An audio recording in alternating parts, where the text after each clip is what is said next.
Why is it that people struggle to lose weight even when they're eating what they think would be healthy foods?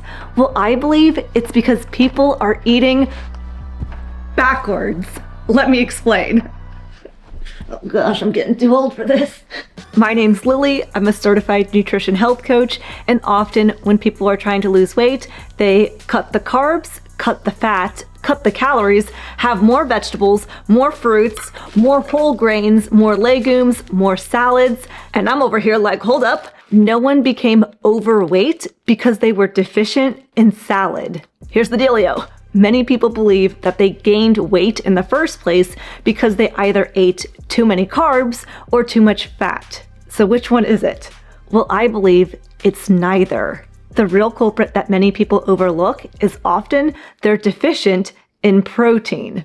Research shows that humans will continue to eat until they've had enough protein for the day. Because protein is that critical for our survival, we would literally die without it. And so our bodies have these built-in mechanisms to let us know if we've had enough protein.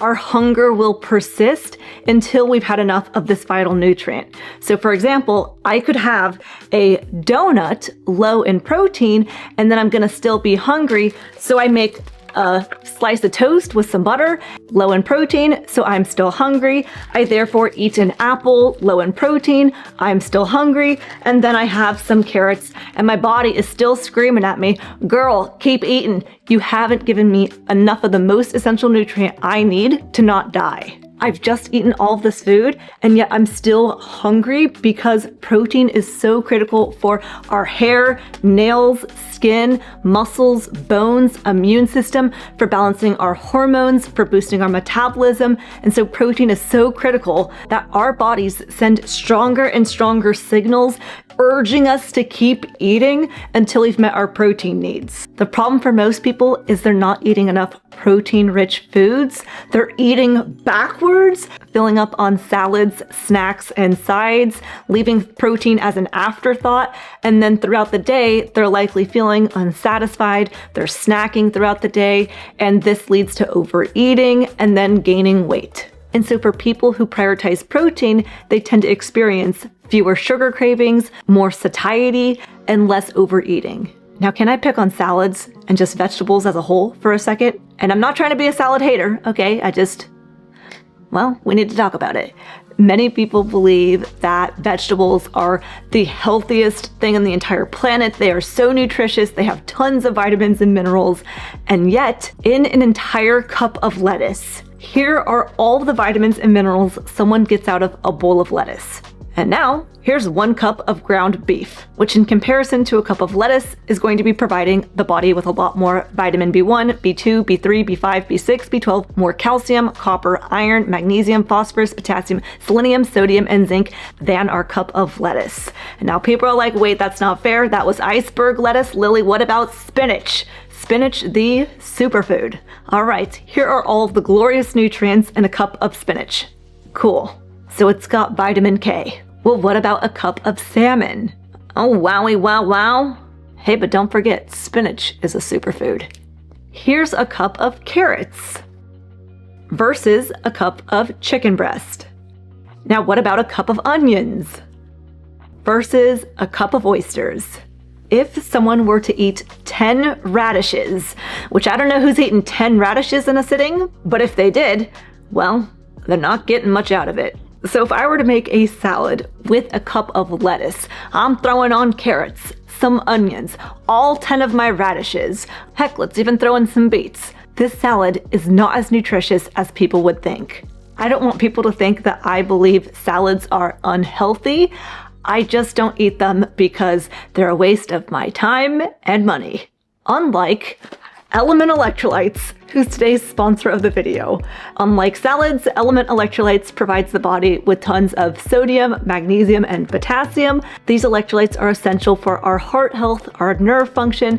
They can help people with muscle cramping, fatigue, low energy. They've helped me have less eye twitching. These particular electrolytes helped my family stop drinking soda. Instead of having those artificial ingredients, artificial flavors, all the high fructose corn syrup, rather they're having something that still tastes sweet, but provides the body with essential minerals that it needs. You can use the link in the video description to get 8 free packets of all of Element's different flavors with any order, or you can get those 8 free packets by going to the URL drinkelement.com/LillieKane. They also offer a money-back guarantee. So if you try it and you don't like it, you can get your money back. Now with salads and radishes, I can already see the comments coming in where people are saying, well, what about the fiber?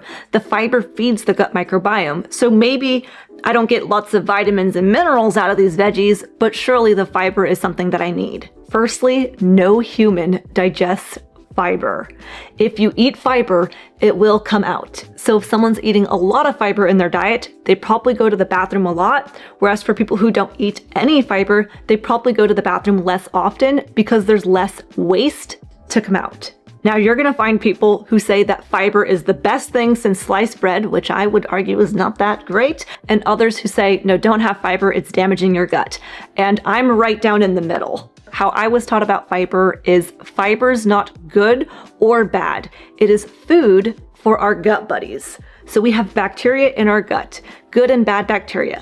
And if someone has more good bacteria in their gut, then when they have the fiber, the bacteria feed on the fiber and those good guys flourish and become more robust. However, if someone's gut is overtaken by pathogenic microbes, they eat fiber, those bad guys feed on the fiber, those bad bacteria flourish and become stronger. So I think that it really depends on someone's gut health.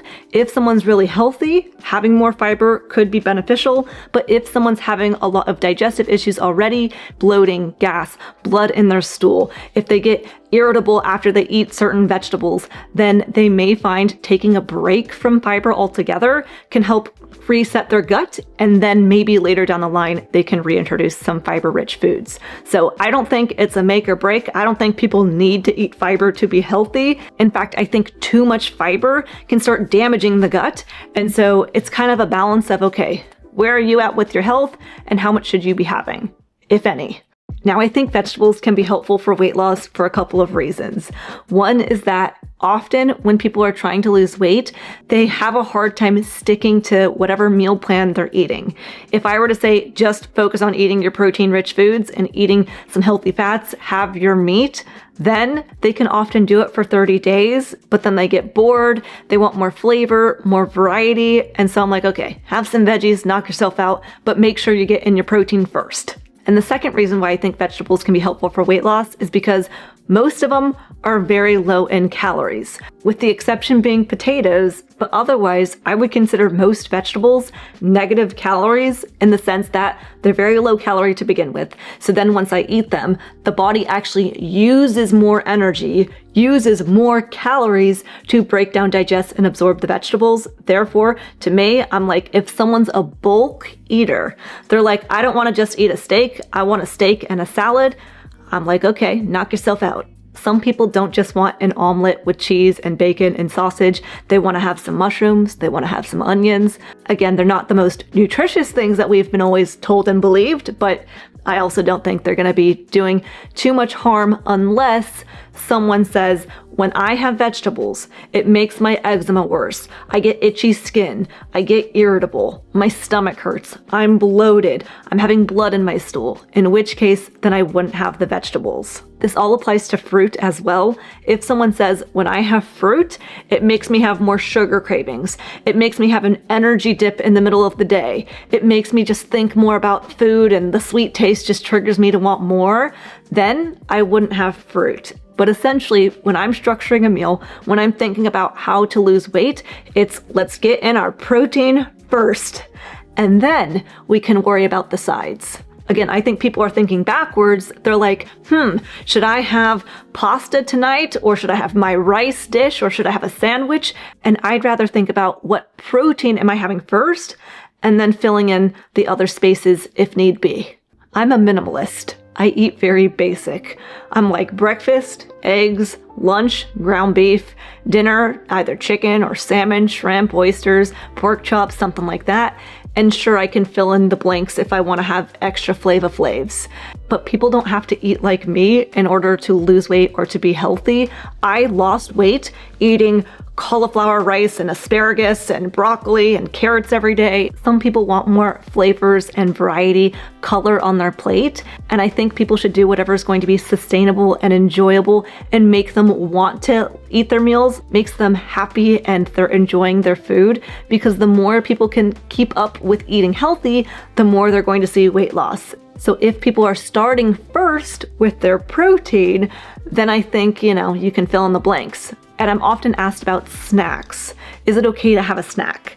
And my rule of thumb is if someone gets hungry between breakfast and lunch, if you need a snack, of course, honor that, eat it. But that's a signal that next time I need to eat more at breakfast. Or if I'm getting the munchies before I go to bed, that's a signal I need to eat more protein at dinner. And I have a whole protein cheat sheet as well, where I explain how much protein to be shooting for, and it breaks down the different amounts of protein in different foods. So I can email you that protein cheat sheet if you give me your email. I'll put a link in the video description. I haven't sent out a newsletter in 2 years, I know, sorry guys, y'all. But I'm gonna try to get back into it and try to send a newsletter every Saturday. No promises, but hey, at least I'm not gonna spam you because I don't have the time for that. And I'm also going to be making another video that goes more in depth with protein and exactly how to create a plate. So stay tuned for that. I also offer one-on-one coaching where I can help answer your questions, create a meal plan, a workout plan, and so there's a link to my coaching in the video description. I hope you guys have a happy protein-rich day, and I'll see you in the next one.